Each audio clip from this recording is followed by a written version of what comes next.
Democrat Patrick Murphy, Republican Alan West. They're in one of the most closely watched congressional contests in the country. Tonight, they square off in a one-hour debate to represent St. Lucie, Martin, and parts of Palm Beach County. This is a WPTV News Channel 5 special presentation. Good evening, I'm Michael Williams, and welcome to our special one-hour broadcast, the Congressional District 18 debate between our candidates this night. They are Democrat Patrick Murphy, thank you for being with us, and Republican incumbent Congressman Alan West. Sir, thank you for joining us. Absolutely. I'll be the moderator this evening for our broadcast over the next hour as part of our Democracy 2012 coverage. Joining me to ask questions are two of my colleagues, George Bennett, longtime political reporter with the Palm Beach Post, and Jonathan Mattice from Scripps Treasure Coast newspaper. Our format, agreed upon by the candidates earlier, is simple. Each will be asked a question in turn, and they will each have 1 minute to respond. Then, 30-second rebuttal at moderator's discretion, and reporters can ask follow-ups. Again, 30-second rebuttal each side. At the end of the broadcast, as previously agreed, they will each have 1 minute to make closing statements. We'll try and get through a lot of topics, try to dig into the issues for you right now with each of the candidates, and through a coin toss, the first question we agreed would go to Mr. West, and it will come from George Bennett. George? Sure. Congressman, your opponent has based a lot of his campaign on the controversial things that you say. You have, for example, called members of the Congressional Progressive Caucus communist. You've said that Joseph Goebbels, the Nazi propaganda minister, would be proud of the Democratic talking points. I think that was on the budget last year. You told a conservative women's group that they should stand up against liberal women's groups that were, in your words, neutering American men. Your critics say that makes you a polarizing and divisive figure, and that it might be great for cable TV, but it makes you ineffective as a congressman. How do you respond to that criticism? Well, first of all, I look at my legislative agenda, and it speaks for itself. And as I drove up here today, I didn't see any people from my campaign standing out hurling epithets at Patrick Murphy. So I think that when we want to talk about being divisive, we can see a lot from the ads that have been run as well. And I have to tell you, I think that we have to have the discussion about political ideology here in this country. When we talk about progressivism and the history of progressivism and where it came from, I think it's very easy to talk about communism, Marxism, socialism, and also modern-day statism, because these principles of governance is what is separating this country. Now, as far as what happened with the comment with Goebbels, someone came up to me at the speaker's lobby and they asked me a simple question. How do you feel about the fact that the majority of Americans believe that the only people on Capitol Hill are Republicans? And all I said was that there was a propaganda machine out there obviously operating that seemingly Goebbels could be proud of. Now, I thought that we lived in America where there's freedom of speech and freedom of expression, and I'm not going to be afraid of people just because they get upset with some of the things that are said, if it is true. Congressman, thank you, and we note, keep an eye on the lights there. Your minute's up. Thank you very much. Minute response, Mr. Murphy. Sure. Well, thank you all again for being here this evening. It's an honor to be here. In large part, the reason I got into this, the reason I decided to run for public office, is because of the extremism of the Tea Party. That's no way to move the country forward. At the end of the day, whether it's your family, whether it's your business, you've got to be able to work across the aisle and do what's best for all Americans. Do what's best for your district, for your state, for your country. And when you're spending your time calling people communist or comparing them to Nazis and Marxists, that's no way to get things done. Look, at the end of the day, we've got to find compromise and make the tough decisions in our country right now. And when you're more focused on that, there's no way we're going to be able to reach across the aisle and do what's best for everybody. So I look forward to focusing on the issues. And when I walk around and meet people, that's what they want to hear about. What are you going to do for me? How are you going to get me back to work? What are you going to do with my Medicaid? How are you going to protect it? So that's really where the focus needs to be. Follow-up, George? I'm good. We'll move along. Jonathan Mattice, and you will direct your question. Well, I thought I got an opportunity for a little rebuttal. Well, I mean, we talk about bipartisanship. 30 seconds. We talk about bipartisanship, but one of the things that my opponent has done to a far-left liberal organization called the Daily Caucus, he's even said that he will not join the Blue Dog Coalition. That's the conservative, moderate Democrat coalition. So obviously, you're not willing to work within your own caucus, the Democratic caucus. Talk to Dennis Kucinich about how he came to me about working together on Libya because the president violated the War Powers Act. Or talk to our dear colleague up north here when I worked with her about getting that congressional gold medal for the Montford Point Marines, Corinne Scott Brown. So my legislative record shows plenty of bipartisanship and plenty of working across that. Thank you, Congressman. A 30-second rebuttal. Thank you. Those are the two same examples you always point to. When you only have two examples only of got 30 bipartisanship, when you only have two examples of bipartisanship, there's a problem there. And look, the fact is, I'm a new Democrat. I'm a business Democrat. I'm fiscally responsible and socially accepting. So that's where I align myself. And at the end of the day, you know, I used to be a Republican. We all know that. I am focused on doing what's best for America and moving the country forward, not focused on whether Republican, Democrat, Independent, what they think, but all Americans. So that's really where my focus is. Jonathan, your question to Mr. Murphy. Mr. Murphy, given the tone that this race has taken recently, can you look across the table and say that your opponent is unfit to be a member of Congress? 1 minute. Sure. Look, we all have different views, and part of what makes our Congress so great is that it's the people's house. You know, it's a 2-year term. If voters aren't happy with their representation, then they can vote people out or in. So it's really, at the end of the day, it's up to the voters. It's not up to me. I got into this race in large part because I think our country's at a tipping point. You know, we face some serious challenges right now, and I think we need people that are serious about getting our country back on the right track. And I'm going to continue to focus on job creation, protecting the middle class, protecting the promise to our seniors, and we'll let the voters decide. Congressman. Well, I have to say very simply, when you talk about the fundamental principles of, you want to call it extremism, but we talk about limited government. That comes from the Declaration of Independence. You talk about fiscal responsibility. You're part of a party that has taken us from $10.6 trillion to over $16 trillion in debt, 4 straight years of trillion-dollar deficits. We talk about individual freedom and sovereignty. We talk about the free marketplace. When you look at what has been proposed coming out of the Democrat Party to just raise taxes on the top 2 income tax brackets, well, that only yields you about $85 billion of new revenue. Doesn't sustain the net interest of the debt for more than 10 days. It doesn't even keep the federal government going for 21 days. That's the thing that you are signed on with the daily costs. What we're talking about is stabilizing tax rates, or even going to a flat tax rate. What we're talking about is not hearing capital gains tax and dividends tax go to these exorbitant amounts. Death taxes. I've been talking to farmers and a lot of ranchers that will kill our industry in the agriculture. So I've been out there talking to people as well, but it was funny, you did not go to the North Palm Beach County Chamber of Commerce. Congressman, thank you. We're going to move and segue right now into jobs and ultimately taxes in the economy, since you opened that door and you've both discussed this. So let's talk issues. Let's talk first, Congressman, about the jobs report. There are improving trends in Florida. The report out today, Palm Beach County, unemployment year over year from 11.1 to 9.2. Still very tough, but an improving trend. Martin County from 11.2 to 9.4. St. Lucie County, 13.6 to 11.7. Democrats argue that both in your district and your potential district and across Florida and across the nation, the trend lines, while still tough, are headed in the right direction, and that is a powerful case for continuing Democratic policies over the next 4 years. Your response? I don't think it's about continuing Democratic policies. I think that when you look at a lot of the governors in these states where you've seen unemployment decreasing, these are Republican governors. These are Republican governors that are in placing job-creating type of policies. But you still have to be concerned about where we are. If you look at the real U6 computation, a lot of times... That's a figure that looks at people who are underemployed as well. Unemployed and have been completely dropped off the rolls. So when you look at that computation nationally, that's 14.7%. When we say nationally, it's 7.8%. So are we lowering or seeing a lowering of these rates because we are not counting certain individuals? That's still a concern. When you drive up and down U.S. Federal Highway 1 through this district, you see too many closed storefronts, and small business owners are concerned about 2 things, and I sit on the Small Business Committee: onerous tax policy, regulatory policy, and lack of access to capital that will enable them to continue to sustain their businesses. Mr. Murphy, 1 minute response. Well, we have to look at where we were 4 years ago when President Obama took office. We were bleeding over 800,000 jobs a month. You know, the Dow was basically cut in half. The housing market, the bottom had just fallen out. Things are slowly coming around. Look, I walk around, I talk to people all the time, and they're upset right here in this district because we haven't come out of this recession quicker. Look, I wish we would have come out of it quicker as well, but we are on the path to recovery. We've now had over 31 straight months of job growth.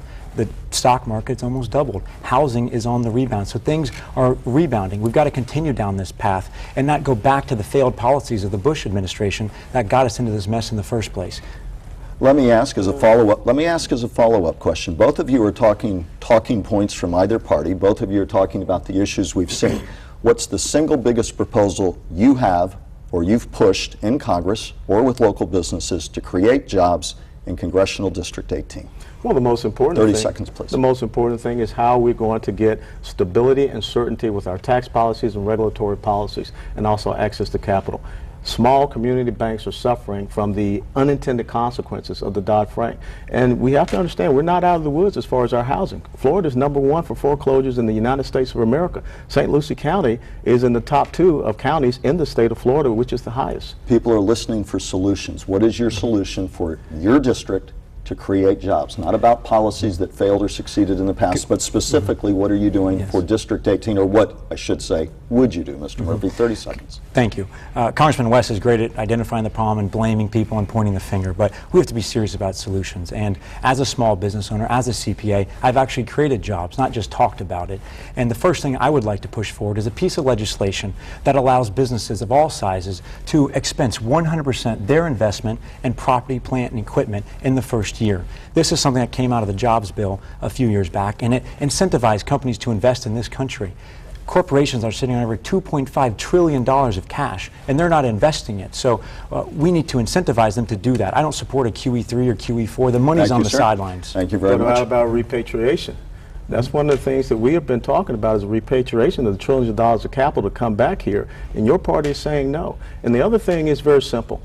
37 pieces of legislation, bipartisan pieces of legislation that I voted on, is sitting on Harry Reid's desk. It's all about job creation. It's all about tax and regulatory policy. Congressman, this race is about us, though, not my party. Please, I'm not there yet. That's what you're representing. Let's move ahead to George with the question beginning with Mr. Murphy. Sure. You mentioned a minute ago being a small businessman. Let me ask you about your background. Coastal Construction Group is one of the biggest general contractors in South Florida, one of the 100 biggest construction companies in America.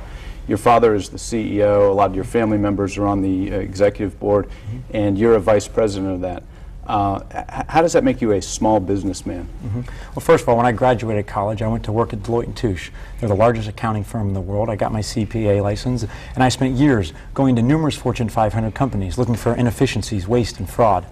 I rejoined the family business, which is Coastal Construction, and I decided to start a small affiliated company called Coastal Environmental. And that was because of the BP oil spill. You all probably remember after that spill took place, they said that oil was going to come down Florida's west coast, through the Keys and up the Gulf Stream. So I decided to start a small fleet of oil skimmers, put them to work in the Gulf of Mexico. That is a small business, and it's affiliated to a larger parent company. Congressman, 1 minute. Well, I would tell you that I'm very concerned about you continue to represent yourself as a CPA, but as far as I understand, you're not certified or registered as a CPA in the state of Florida, and that means you're kind of misleading people as far as your credentials, and that's a big concern that I have. We have to be truthful with people and let them know of our qualifications. Look, you know, when it comes to small business, I sat on the Small Business Committee. Every single person that comes up there, we have to give them stability with our tax code. That's what I voted on. As a matter of fact, we're talking about flat taxing out that tax code. We cannot continue to look at, if we raise taxes on those top 2 brackets, which is something that is a big concern, 33% to 37, 35 to 39.6, that will kill small businesses. It will affect 2.1 million small businesses in the United States of America. Deloitte & Touche, National Federation of Independent Businesses, put that out. We have to provide them the certainty and stability, and that's what I'm fighting to do. That's what they told us. Rebuttal on this charge about your CPA status, 30 seconds, please. Sure. I am a certified public accountant in the state of Colorado. I've never hid that. I have my license in my pocket right now. I was endorsed, and I'm an active member. I'm an active member of the Florida Institute of CPAs, an active member of the American Institute of CPAs. Not only am I a member of those, but they both endorsed my candidacy. So I am a certified public accountant in the state of Colorado. I've never hid that. Any follow-up? Jonathan, your question to the Congressman. Congressman West, you campaigned against the federal stimulus package that Barack Obama has largely touted throughout his tenure. Explain what your alternative method would be to creating jobs if that's not the right method. Creating of jobs means that we go to the job creators and we give them the right type of tax policy and regulatory policies that enable them to grow. When you look at the almost $1 trillion we spent with the stimulus, first of all, unemployment was never supposed to go above 8%. It was above 8% for 43 straight months. Furthermore, when you look at the projections of the stimulus, right now we're supposed to be somewhere between 5.4 and 5.8% unemployment in the United States of America. So even with 7.8% unemployment, we're still 2 full percentage points lower than where the projections were. This is not about the government spending more money. I would have rather seen that money get pushed into the pockets of these small business owners, get pushed into the pockets that the people that can go out and actually create the opportunities to get these closed storefronts opened up that we see all throughout our area down here. So we wouldn't have over 9% unemployment or close to 12-some-odd% unemployment up in St. Lucie County. Congressman, 1 minute response, Mr. Murphy. Do you mind repeating the question? It's basically, well, on your end, you support or have said you support the federal stimulus package. Outline why you're in support of that and why you think it's effective. Sure. Well, we got to remember where we were when this stimulus was passed, what was happening in our country. Chairman of the Fed said that if we didn't act quickly, there would be no economy starting that next week. So something dramatic had to happen. Now look, I wasn't there when the stimulus was passed. It's not perfect, of course, but something had to be done. So it would have been a tough vote, but something had to be done to get our country back on track and prevent it from further collapse. And that would have in turn brought down the rest of the world's economy. So something had to be done. And right now what needs to be done is focusing on building roads, bridges, and schools right here at home, not halfway around the world. We need to expand lending to businesses of all sizes. And what we really need to do is create an environment that's conducive to job growth, where we can lay out a tax policy that's predictable for businesses of all sizes, where we can lay out for the next 10 to 15 years, here's what our tax rates are going to be. Here's what the regulatory environment's going to be like, so it's not too burdensome on the small businesses and entrepreneurs trying to get started. Thank you very much. Any follow-up, Jonathan? Let's move on more broadly to economy and taxes. You've talked about flat taxes, but this question will first be directed to Mr. Murphy, then to Congressman West as we move on to economy, taxes, and the deficit, and whether your math or yours really adds up. At the end of the day, speak to the constituents, or would-be constituents in your case, in District 18, and yours as well, it's a new district, and talk about why, when this country collects $2.5 trillion in revenue, that's the last fiscal year, why do we need more? Why do we need to tax anybody more? And where do you stand on the expiration of Bush tax cuts for Americans? Sure. First of all, I don't support raising taxes on the middle class. I'm fiscally more conservative than many of those in the party. Bush tax cuts should be extended for everybody until they make $1 million. If you make $1 million or more, I think... So you're different than your party then? Yes, I am, as I said, more fiscally conservative than the party. So I would draw a line at $1 million. And that's because of my background and as a small business owner, because a lot of small businesses are S-corps and they want to reinvest that money into their company. So I believe that the line should be higher. But really, we need major tax reform. Unfortunately, what happens in our country, I've studied it firsthand. I've seen what companies do and what individuals do, and there's way too many loopholes and deductions that companies get away with. The fact that Shell and GE, companies making billions of dollars a year, are paying basically zero in tax, that's not sustainable. So we need major tax reform in this country. Congressman, you've talked about a flat tax. Spell out for people who are unaware precisely what you're talking about and what kind of net zero impact it would have in terms of revenue right now. Right now we have, the progressive tax code system, 6 different tax brackets.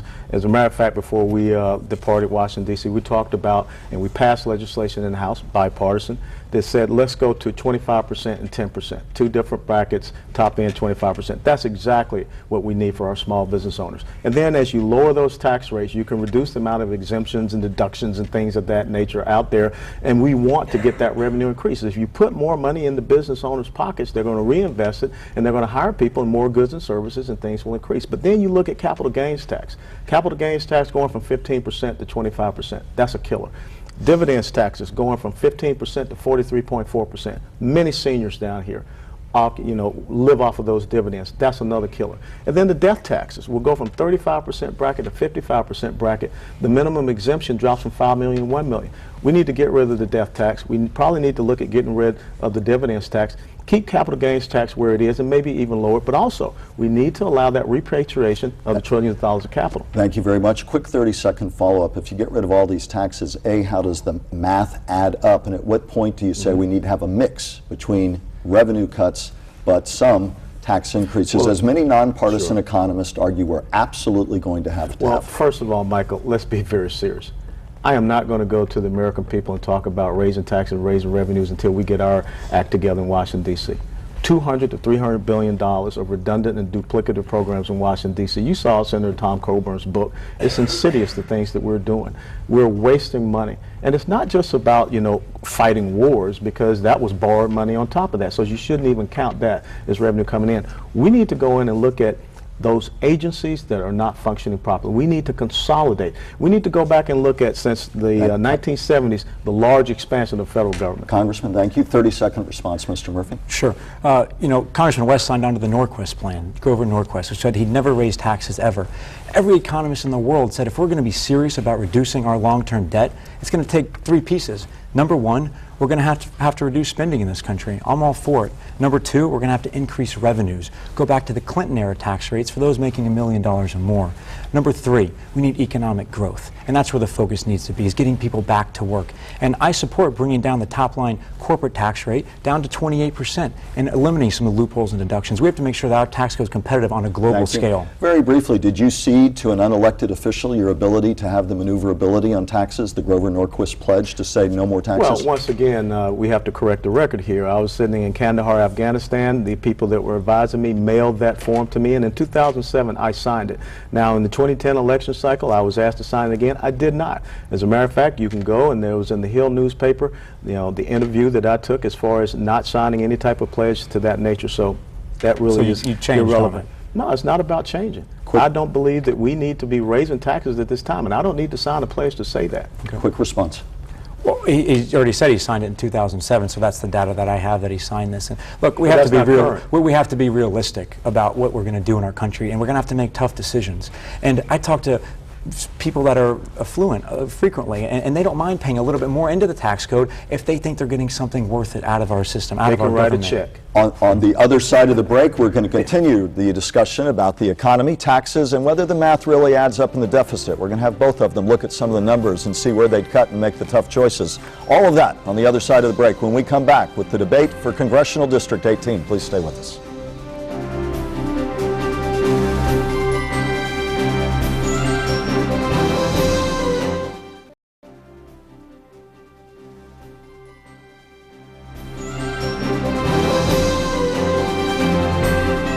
Welcome back to the continuation of our one-hour primetime live debate for Congressional District 18, covering parts of Palm Beach County, St. Lucie County, and Martin County.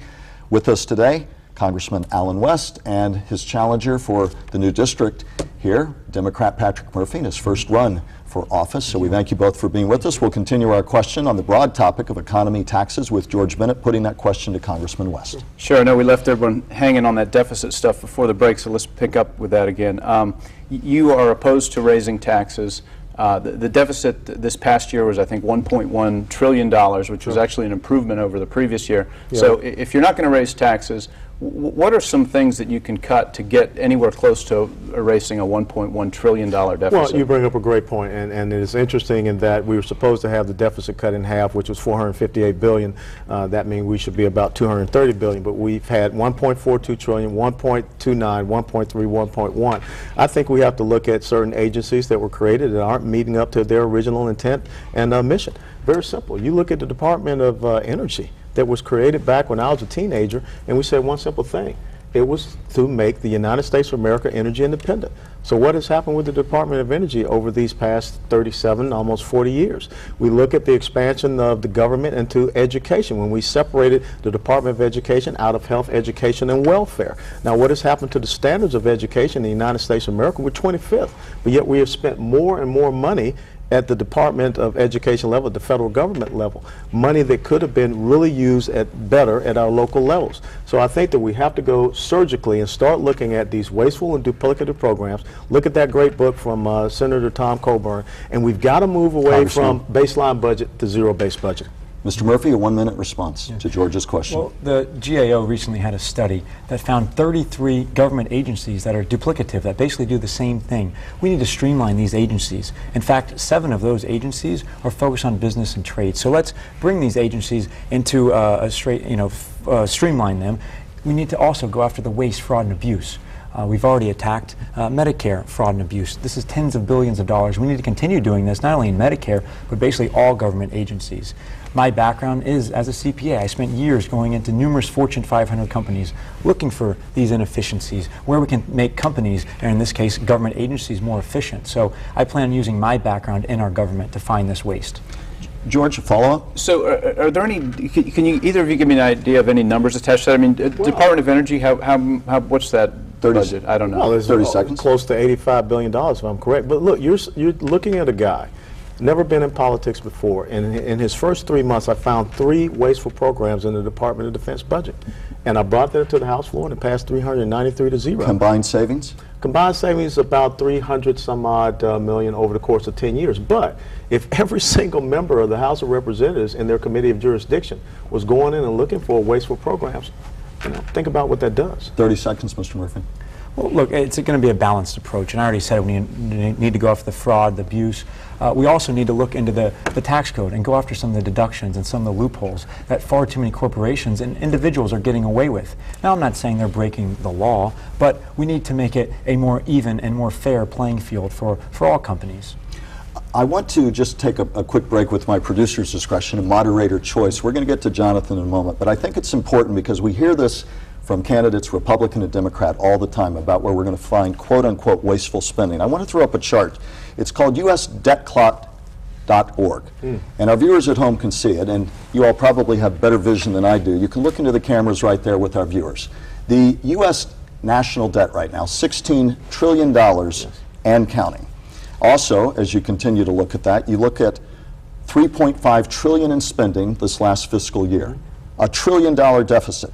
You all talk about programs you can cut, but it's clear that the 3 biggest drivers of our debt are Medicare at $756 billion, Social Security at nearly $800 billion, and defense, including the wars that we're fighting, at $662 billion, 6 out of 10 federal dollars.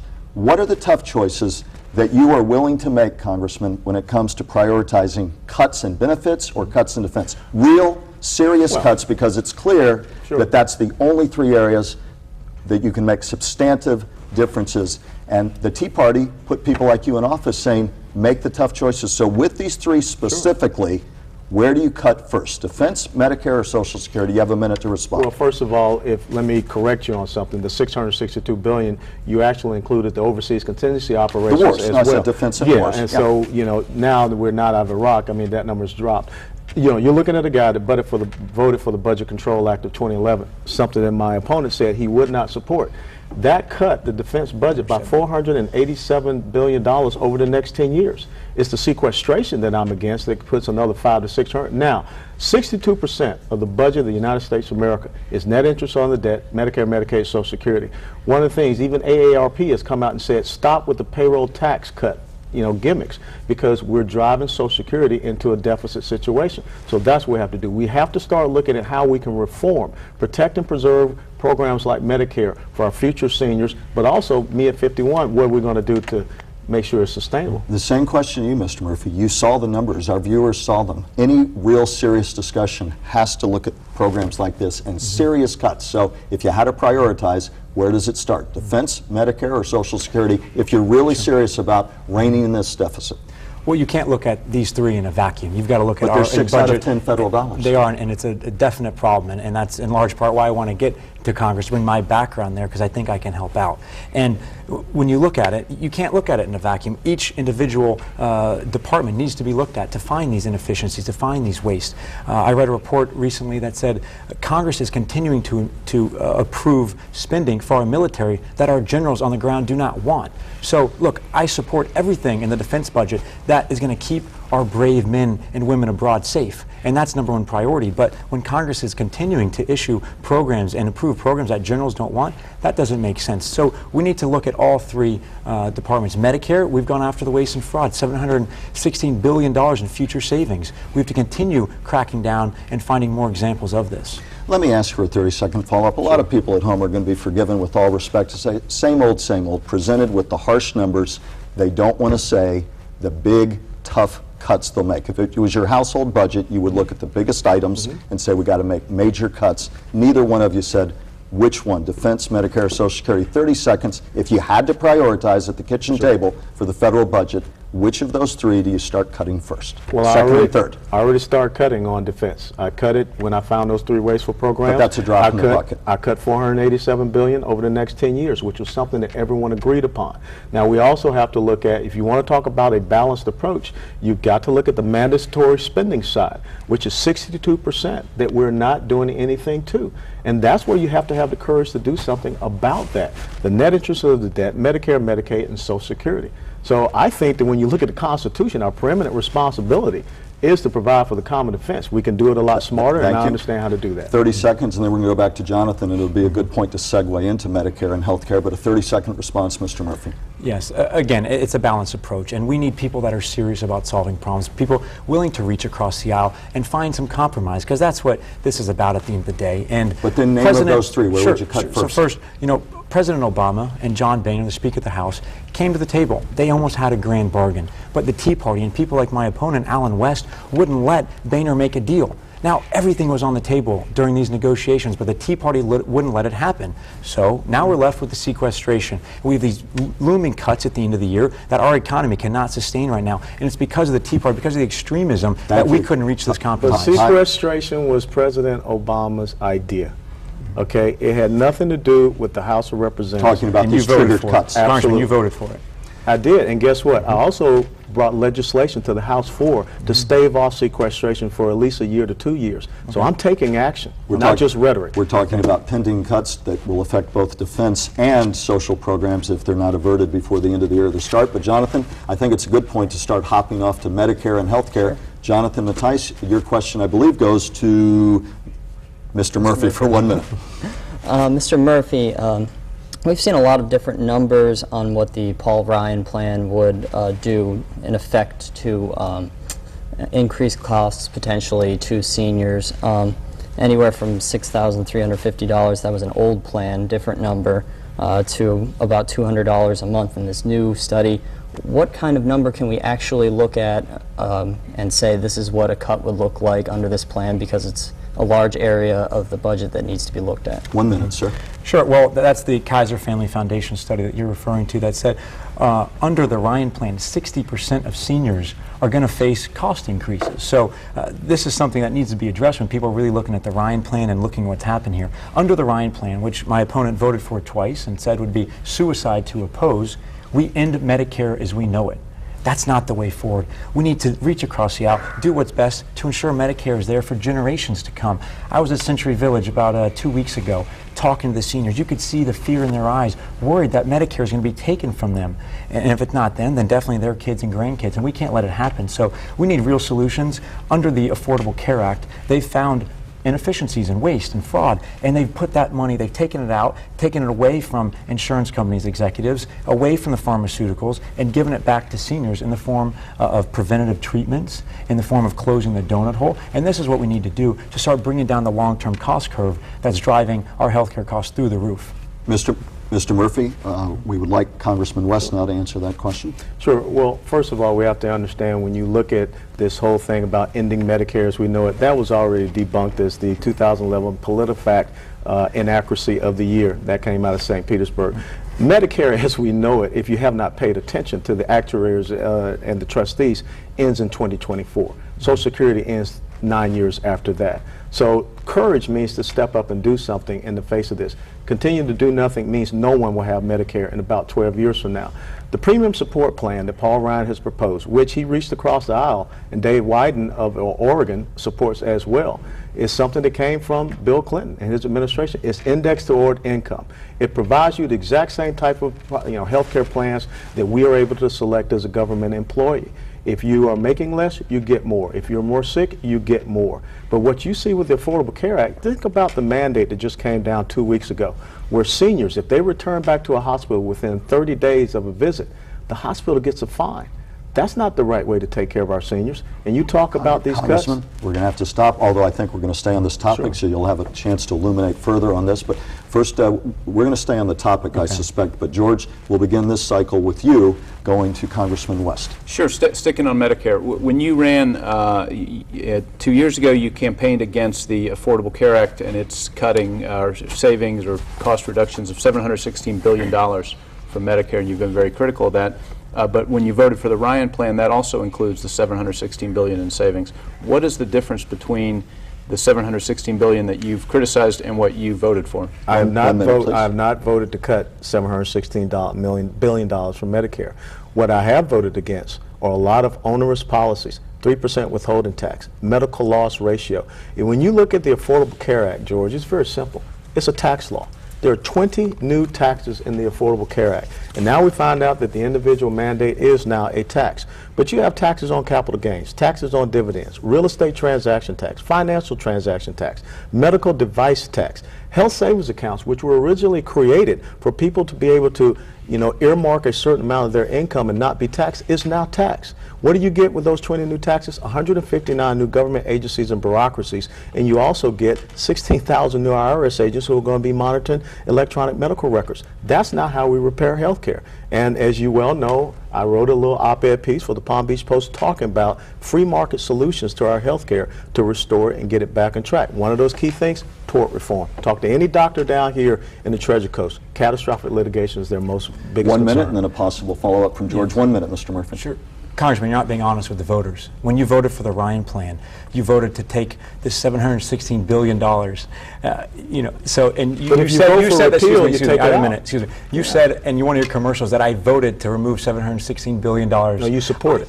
Congressman, no, it says voted. And the fact is, I've never been in Congress, okay? I've never made this vote, so let's be clear here. And this $716 billion is future savings under the Democratic version. What they did is they found waste, inefficiencies, and fraud. They found some overpayments to insurance companies that they're now giving back to seniors. I just said it, through preventative treatments, annual screenings, and by closing the donut hole for seniors. Seniors love this. The difference here is this $716 billion in your plan, which you voted for, and Paul Ryan saw this 716 and thought it was a good idea, so he included it in his plan. The difference is that $716 billion goes to giving tax breaks to millionaires and billionaires, goes to giving insurance company executives bonuses and high salaries. So there's a big difference here when it comes to the $716 billion. But the point is 30 this. seconds. The Affordable Care Act, which we were told would be $940 billion, is now $1.7 trillion. We have seen an increase of 13 to 14% in insurance premiums when we were told there would not be an increase. Have you ever talked to the Palm Beach Society of Health Underwriters? These are those independent insurance agents, which what you're talking about, they're being driven out of business. So you're forcing more business to larger insurance companies. Have you ever been to the Treasure Coast Hospice? I have. They're about to get hit with $3 million of cuts.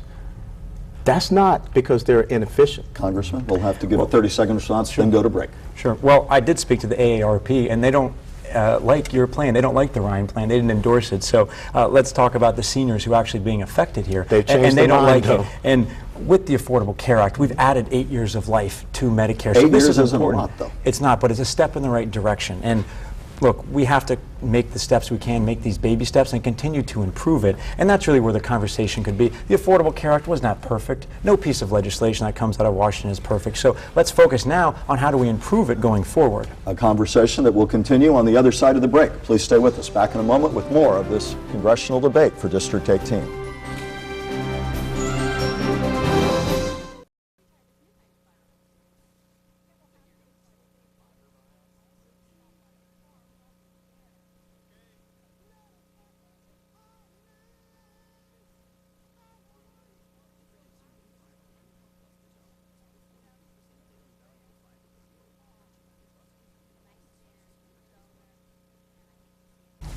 Back now with our congressional debate for District 18, covering parts of Palm Beach County and Martin and St. Lucie counties between Congressman Allen West and Patrick Murphy, the Democrat. Jonathan Mattice, your question for the Congressman. Congressman, the newest Paul Ryan plan has an option to continue in a normal Medicare plan. Explain how that's possible, given that we're talking about how much cost we're associating with this program that we need to cut. Well, I think that if you allow people to have the options to go into whether they want to have, their own health insurance plan that they will go, or they will go into a Medicare plan, eventually it does end up bending that cost curve for the overall Medicare. This country should be about having options. And so when I became a congressman, guess what? I had options in the health care program that I want to have. I chose the Blue Cross Blue Shield, and I'm the one that is paying for that. And I think that's the option that we ought to be able to present. And it is also, like we said, indexed toward income. So if you are a high wage earner, you're not going to get the same amount of money as someone that is a lower wage earner. So I think that in the long run, what we're talking about is exactly what everyone's saying. All this thing about fairness and all this about, those that are higher wage earners not getting the same as others. I think another thing we ought to look at is, raising that cap on Social Security, raising that age as well from 65. There were some very good proposals that Simpson Bowles came up with that we could look at incorporating as we go forward. Congressman, thank you. A minute response, sir. Mr. Murphy. Well, it's back to the same here. Under the Ryan plan, which Congressman West voted for, we end Medicare as we know it. I mean, this is a serious issue right now. The more you say it, doesn't make it true. Well, look, I talk to seniors every day, and they're scared. They're worried. I see the fear in their eyes, and I wouldn't support this. I agree that we need to make tough decisions, but we need to continue to find ways to make these programs more efficient. And I believe that when you give it to the private sector, I don't believe this is the fact that there's a profit incentive there. How can they be as competitive? And when you look at Medicare, against the profit incentive? Well, no, not for small businesses and not for businesses, but when it comes to Medicare, when it comes to giving benefits to individuals in this country, they deserve the best treatment. They don't need someone skimming off a profit incentive and salaries. Right now, under Medicare, when you compare it to some private insurance companies, their costs are way lower than these private insurance companies. So what we have is working, but we need to make it more efficient. We need to continue improving the system we have. A brief follow. Who can make it more efficient? Then it comes down to philosophical debate. Private, business, that's or part of free market. And I think that's that's part of free market. That's what made this country what it is in 236 years. And when you talk about seniors being afraid, one of the main reasons why seniors are being afraid is because there are doctors that are dropping them off of Medicare coverage because the reimbursable rates are getting cut and cut and cut. That's a big concern for our seniors. Quickly, 30 seconds. Sir. Well, look, it's about the beneficiaries. It's about those waiting to get these treatments. And I think really this conversation should be focused on how we can look forward, how can we improve it. And I think a proposal that I would like to put forward is allowing our government to begin negotiating with the large pharmaceutical companies, just like the VA does right now with much success. Let them negotiate to bring down these costs. Also, we need to continue to move toward a method of pay for performance for doctors, not just pay for individual treatments. This will help bring down the long-term cost curve. And when it comes to health care, it's all about costs, and they are rising at an unsustainable rate right now, so we have to bring down the costs. All of which still begs the question, how do we afford it? It goes back to our earlier deficit question. We won't settle it in this hour. We're going to move on to some other issues for people who know, but more importantly, perhaps for potential constituents who don't. Outline your views on abortion and gay rights. Mr. Murphy first. Sure. Well, I support a woman's right to choose. This is an area where my opponent and I are on two opposite ends of the spectrum. Congressman West recently said that Planned Parenthood women are neutering American men and bringing this country to the point of incredible weakness. I could not disagree more with that statement. Congressman West also voted to defund preventative treatments for women, things like mammograms, co-sponsored that controversial Aiken bill to redefine rape, also voted for the Personhood Amendment. This would make all abortions illegal, even in the case of rape or incest. I do not support that. I support a woman's right to choose. And when it comes to marriage equality, I'm there. I support marriage equality. 1 minute, sir. Congressman? Well, sure. I've been married for 23 years. I have 2 daughters, and this is the stand in the West family household. We don't support abortion as a means of birth control. And I've always said, and I've always, my legislative record as far as rape, incest, and the health of a mother. But I do not support partial birth abortion. I do not support what President Obama supports, is a child surviving an abortion will still be will be killed. And that's infanticide. Go back to his record as a state senator. When we talk about Planned Parenthood, I know you like to throw this out.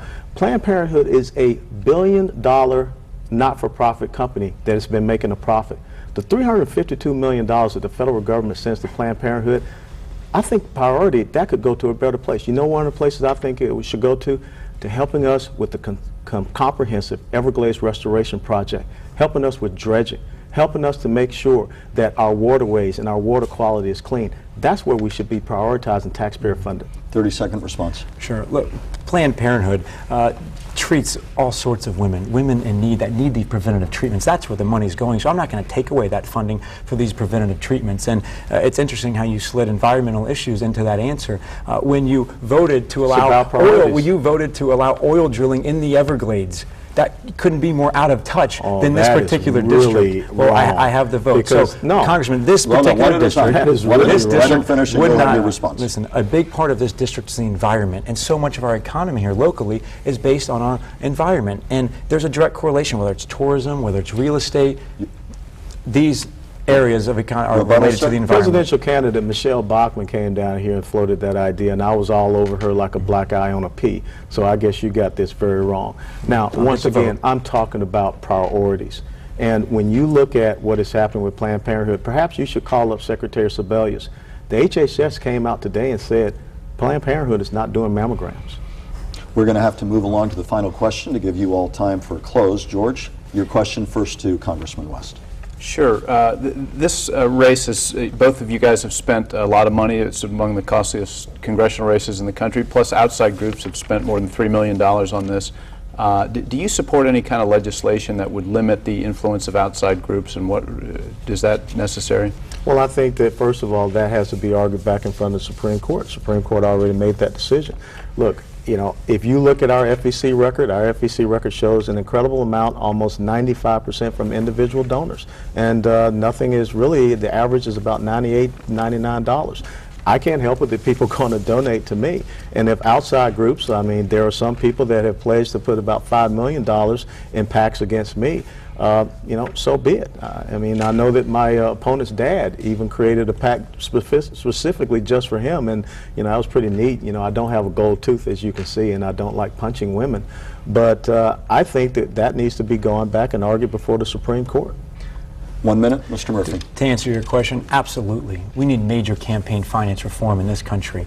And coming from the private sector, campaigning now, seeing what's happening to our country because of the money and politics is absolutely gross. I'm completely against it. I want serious campaign finance reform, and it starts with a constitutional amendment to overturn Citizens United. Congressman West has a $1 million super PAC supporting him. This isn't just talk and made up facts here that you're talking about. There's a $1 million super PAC supporting Congressman West. The person behind this PAC is a pharmaceutical drug company owner. Now, you wonder why Congressman West maybe doesn't want to let the government negotiate with pharmaceutical companies. It's all about where your priorities are and where this money's coming from. Well, first of all, let me say this. If you go back and look at the record, look where President Obama was negotiating with pharmaceutical companies with the Affordable Care Act. As time's beginning to wrap, George, a follow? Well, sure. If you overturn Citizens United, what would the shape of that legislation be? And both of you guys have outside PACs that are supporting you and opposing the other. 30-second follow. What legislation or constitutional amendment would you support? To completely overturn Citizens United. I don't support it at all. I think it's gross what's happening in our country. The fact that individuals and corporations can give unlimited amounts of money to campaigns is not right. That's not what our country's about. Congressman, a brief response? I think that, once again, that's something that should be argued in front of the Supreme Court, and that's not something that I think we should be taking up in the legislation. There are much more important topics that we need to be focused on, like the tax fiscal cliff. I disagree. Very briefly, as we can get ready to close, quick question, takes a simple answer. Everybody's seen how nasty this campaign's. Do you apologize to him for the nastiness of your campaign ads, and do you do so to Congressman West? First you, as you look each other in the eye. I don't know what nastiness we're talking about. You know, let me tell you something. No one came out and said anything about last cycle when my Social Security number was put out in the mail piece.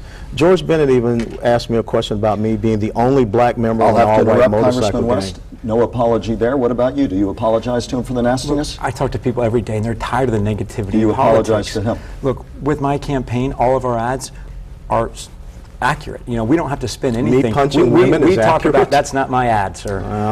All my ads out of my campaign are factual, whether it's votes or quotes. I don't need to spin anything with Congressman West. And on that non-apology note from both sides, we will go to closing statements now. First, by agreement, Congressman West, 1 minute, sir. Well, it's very simple. You know, I am proud of the record that we have established in Washington, D.C. You know, my opponent talks about extremism.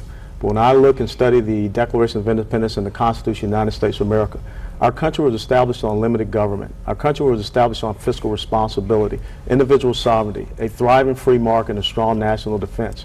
And that has been the essence of what I've done, being a member of the Armed Services Committee and also being a member of the Small Business Committee. I'm kind of upset that we didn't get a chance to talk about our foreign policy and our national security standing that we see, which is very threatening. We didn't talk about our beliefs and how we improve our military and how we make sure that we take care of our veterans.